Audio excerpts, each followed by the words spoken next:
Okay, so push through this one quite a lot, and really it's all the little bits and pieces gone onto it now. So what have we done?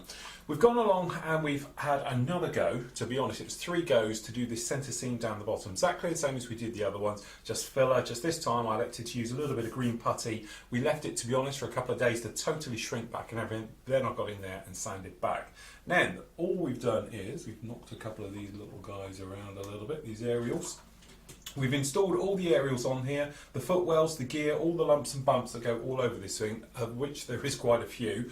We've gone along and we've just put masking tape on the inside and then just pushed it in. So we've masked up obviously everywhere for the inside. The glass work isn't in there yet, apart from this last one over here, which is just a little bit of sponge. So really just going around putting it all together. There's quite a few little bits of pieces go on all this one. It's things like little things that you can think of that would be better to do now and get them in rather than making glue parts all afterwards. So really it's just a case of putting all the bits you want to down there first, getting them all into position, making sure it's all okay, checking all your seams and everything else, joins, gaps and everything else is just fine.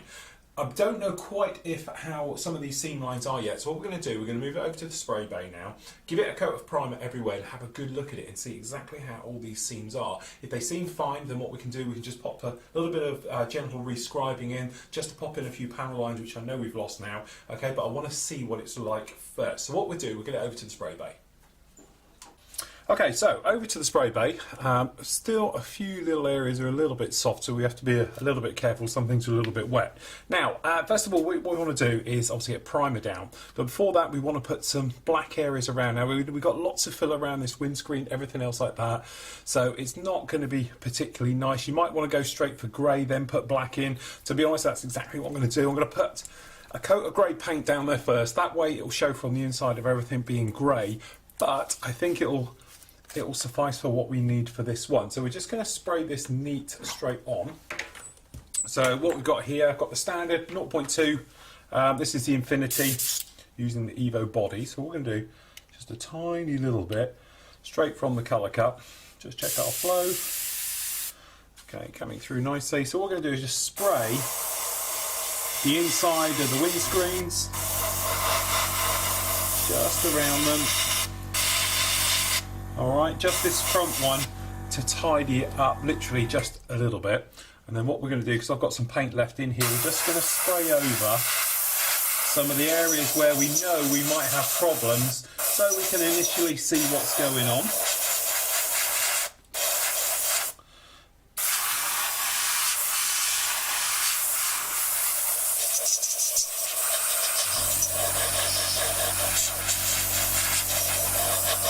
And actually, as you might be able to see on the top, it's not looking too bad. Alright, so we just go around these areas, at the top.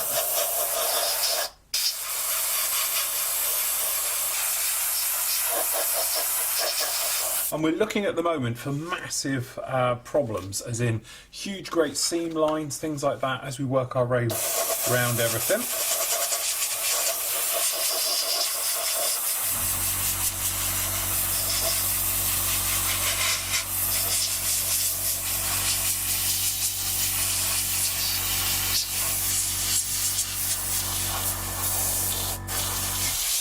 Okay, so we're out of paint there, and actually we're not looking too bad at all. So what we're going to do is just switch to black, again, neat straight into the colour cup. Don't know how, this is very old paint I've got in here. So what we'll do, I think we might be able to get a bit of a brush full out. We'll just pop the colour cup off the top. Just grab a little bit of paint just down here, because we've just got to do a smidging of just black work off the top. Alright, so we just see for that to come through. Here it comes. Now the idea with this is it just gives us a solid look to window frames. If you was just to use grey or anything else like that, sometimes they can look quite sort of see-through, quite opaque. So this stops that actually from happening. So all we're going to do is just come along and just do the windscreen area just like this.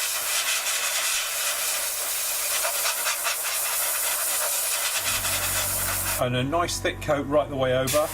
And just around these little side windows down here, just around. Now the idea, as I say, is just gives them a totally thick black look. So obviously when we put the grey paint over, it's absolutely fine. So what we can do is now reload the colour cup up. Okay, so we're just going to pop our thinners in first. Okay, so what we're going to do is a standard Tamiya mix of 50-50 paint. So we've got 50% paint, 50% thinners into a colour cup. I'll use this quick brush here. Mix them together. As I say, it doesn't matter, it's only primer, so we've got a little bit of black in here, that's fine. Okay. So we've got a nice, good, thickish mixture to the paint. Just pop some lids on here, move them out of the way. Okay, air pressure is probably around about the 22 to 24 psi. We'll grab it by the tail. And all we're going to do, we'll start on the black area at the front here. Oops, and we got a kick. Not too sure what happened there. We had a little kick through. As you can see, we've got spots all the way over this now, everywhere. Now, don't be in a panic to get rid of them. I'm not quite sure what the kick was. Sometimes you get a little bit of build-up of back pressure in the airbrush, and all of a sudden it kicks a little bit. Sometimes it can happen, obviously, where we were doing it, the bubble came along, you know, out of the colour cup, fell forward onto the end, and then atomized. All right, but say, don't panic, because if you wipe it off, you're going to end up wiping everything away. So all we're going to do quite quickly is put another coat, quite a heavy coat, right the way over the top, and that will melt in with the original one. And it should just melt down that first one that made the mess. Okay, and if it hasn't, then what we can do is pop around again in a minute and take care of that. But all we're going to do now, which you can't really see because it's the very similar grey colour to what the plastic is and we've had on here before, we're just going around now. I'm just going to paint in, or airbrush in, the entire model so we can see. So we're going to give quite a bit of paint primer down on this front area, and then over on the back. As you can see, we've got this line going down right the way over. Then we can have a look to see what it's like underneath. Looking pretty good down there. Nice, good, thick coat of paint going underneath there. As you can see, we've got no visible seam line on that bottom at all, which is nice. Just working down this side. Every now and again, just check around your nozzle area to make sure you've not got any lumps, bumps and things like that going on there, because otherwise that will affect your spray pattern.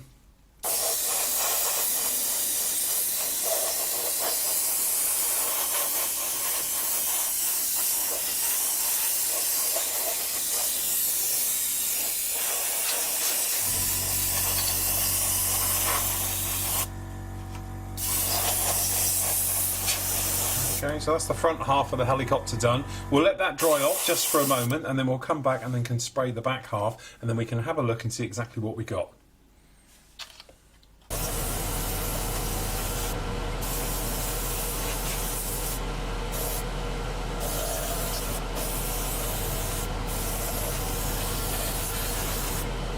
Okay, so looking at this one, I'm happy to report it came out a lot better than I thought. I thought we were going to have a few little re-seams, certainly down the back here we've got these ones. I thought we were going to need a little bit more work down here and around this area. And to be honest, even underneath down here, we've got no visible seam line running down through the middle or anything on the tails or anywhere like that. And it's come out a lot better than originally I was thinking. The only thing we've had a little bit of trouble with, these little ankle windows down the front here, quite a hefty gap running around there. So what we actually used was a little bit of this base colour that we've used for a primer, which in this case XF19, onto a paintbrush, this very brush, and just dabbed it around, then re-primed over the top, so it all sort of melted together. Now we are going to have to go around and cut that particular out to get the actual masking tape off of that, but certainly it should be absolutely fine as is.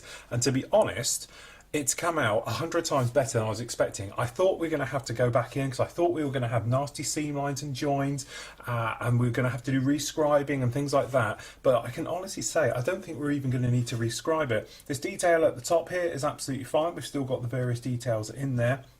It blends through good. We have got a little line running across. Well, obviously this entire front part slides forward, so we don't have to worry about that either. And we've got no real problems. I can't see mass point of really going around and rescribing the underside because we're never going to see it.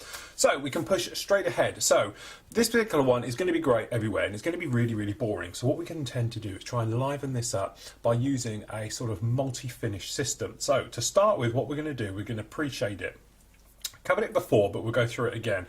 Pre-shading is a simple way of actually putting down black shadowing underneath paintwork. So what actually happens is we have our model here and we're happy with it. It's a nice smooth finish, everything else like that. We will go around and put black lines airbrushed in freehand, very random, very distressed looking, okay, nothing particularly neat.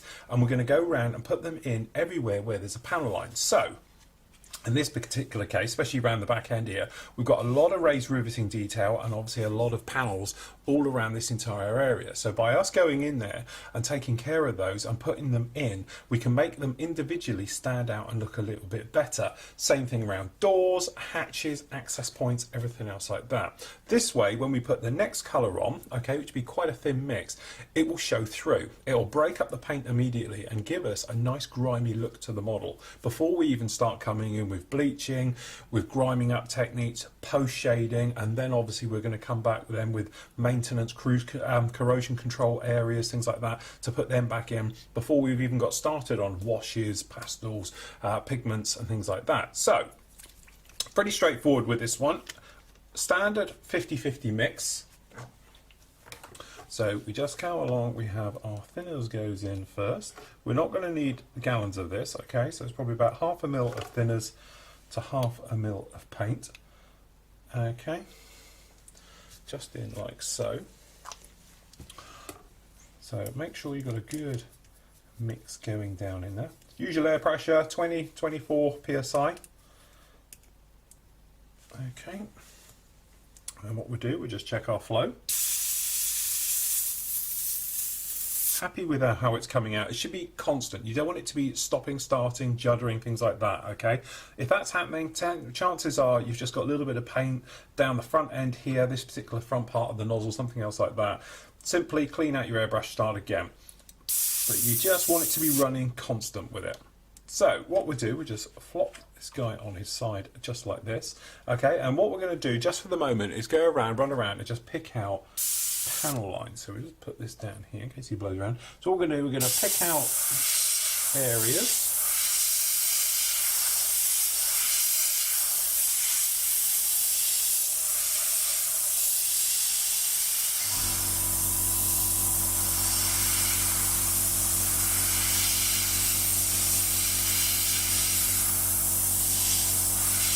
Just like this. So we're creating this type of grid pattern. And anywhere that's got like a big break, i.e. this tail in reality swings round, or if you've got something like a door or a hatch that's got a lot of use, then what you want to do is actually put a lot more in that area.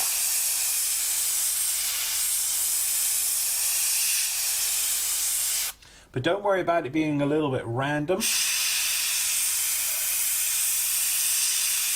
or a little bit heavy, because obviously the more random is, the more realistic it will look. So just go with the male ones.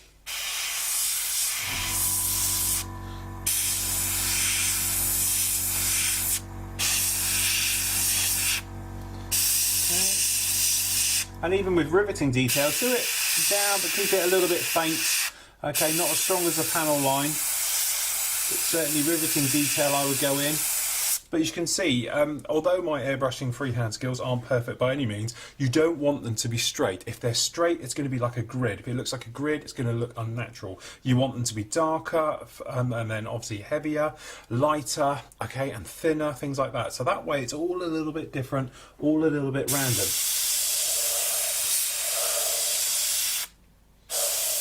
Okay, so just pick out little areas. Some things are going to get more, some things are going to get less.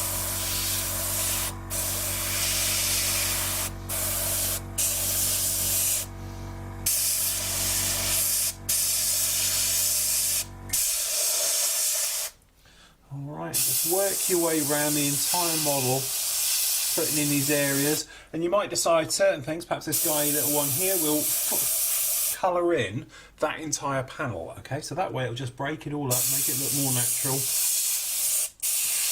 Okay, around these windows, spray around those like that. Okay, and as you can see, you're just trying to keep it light and random as you're going around absolutely everywhere. Now don't worry about exhaust marks and things like that, we'll tackle those afterwards.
Okay, so there we go, that's what we're after. So some of the areas you might be able to see, like down here where we didn't rescribe, doesn't mean you don't just leave it completely. We've put the post shading in all around it, so it will give us the effect of. Now if we don't like it or something else like that, we can always rescribe afterwards before the wash goes on, things like that. But you can see, it breaks it all up, it just makes it a lot more interesting, okay, and that will carry on through to the next coat. So what we'll do, we'll let that dry off for about 10 minutes, come back, and then we can actually put then the light ghost grey right the way over this one, which is the navy colour for it, okay, and let that show through, and we'll show you a couple of techniques to guarantee that's come through. Okay, so we are going to use, just for a change, because we haven't used them for a while, is the Valero Model Air range. Now all modern US military aircraft, it's either the ghost grey range, so you've got the dark and the light, okay? So basically for the light ghost grey, it's going to be your colour 050, okay, and the Model Air range, and for the dark colour, it's going to be, for the dark ghost grey, it's 047. So all your F-18 Hornets, everything else are in those two colours. Now the call out for this one just calls for it to be in the light ghost grey everywhere, yet a couple of reference shots I've got shows it being two-tone. It actually has got dark over the top and then it's light underneath. I don't know, take your pick out of that one, see which one it is. Just to lighten out, we're going to be going with the 001, which obviously is just their standard white paint. So quick recap on using Valero Model Air. Obviously if it's got the black top, it's pre-thinned. Excuse me. Now the trouble with pre-thinned, as they call it, is it tends to be a little bit emulsiony, shall we say. Okay, it's not the bestest colour in the world, and to be honest, I've had these bottles now floating around many years, so what I always tend to do is just put a couple of drops of X20A thinner into it, an acrylic thinner. Also, if you want to, you can put in some little bits of acrylic retarder as well. It makes this stuff seem to flow a little bit better, just makes it a little bit more leveling. It sort of self-levels and goes quite nice. To be honest, if you're new to airbrushing, I'd recommend this stuff over everybody else's. It's really, really simple to use. Okay, so we'll just give this top a bit of a clean out, because as I say, it's pretty old, haven't used it for a while. Okay, because I haven't used it for a while, what we'll do, we'll just pop the thinners in first. We're going to use a little bit more thinners than I'd recommend at home, purely because this is a very old bottle. Okay, so it just goes into the colour cup, as you'd imagine. Excuse the dog. And then, as you can see, it sits in here a little bit pastified, but don't worry too much. Get in there with the thinners. Okay, good old mix right to the bottom of the colour cup. If you are doing it a separate dish before you pour it in, then, you know, quite frankly, that's the correct way of doing it. I'm just doing this to save time. Now, it is a little bit bubbly. You might be able to see the bubbles here on the little mixing brush I'm using. Don't panic too much, because let's face it, it's going to get atomized when it hits the paint anyway, so it's not going to really matter. Okay, so if we just check our flow, make sure, again, usual air pressure around about 20, 22, 23. Okay, coming through, and away we go. Now, what we want to do, we don't want to lose all this nice pre-shading we've got down here, okay? We want to leave it behind, so we want to make the coats quite light and fast. That's why we're going to start at the bottom to see how it is. So we're going to check our flow to see how it looks as it goes on. So we're just going to put down your standard type of light over the top, and really just to see how it's covering down. So we just do this area here. And you want to take it to the point where it just disappears. Okay, all right, now as you can see, it's just disappearing under there, so we're going to leave that for a second. All right, and we're going to move off down the tail now and put on a bit of a lighter coat than we did there, admittedly. Okay, and then we're just going to start putting it down absolutely everywhere.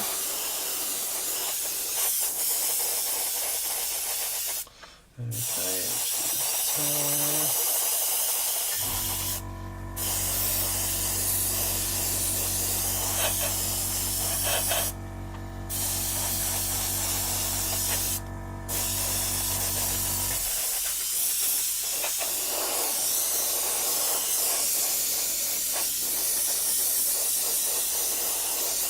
okay, now if we move back to the bottom there, you can see the pre-shading is actually coming through, and as this dries, it will come through. So if you do lose it momentarily as you're painting, don't panic too much. Come back to it and have a look, all right? If you are finding you're covering a little bit too quick, what you might want to do is just add a little bit more thinners to the mix, okay? It'll make the paint fade a little bit more. It'll sort of stop it covering as well, for want of a better word, okay? And will make your pre-shading stand out a little bit better. So we just hit on the extractor. All right, I've got this little tool which I've been placing down in the top just to hold on to it, and I'll just carry on spraying the rest of it.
so there's pass 1 done. Really, really quick. As you can see, it's coming through already. Great thing about this paint, dries very, very quickly. But what I want to do is really see how this post-shading, the pre-shading is showing through. And as you can see probably on the tail, it's actually looking quite strong there already, okay? It's coming back, but I want to see how the rest of it goes. So we're just going to leave it for about 5-10 minutes, come back and see exactly what we got.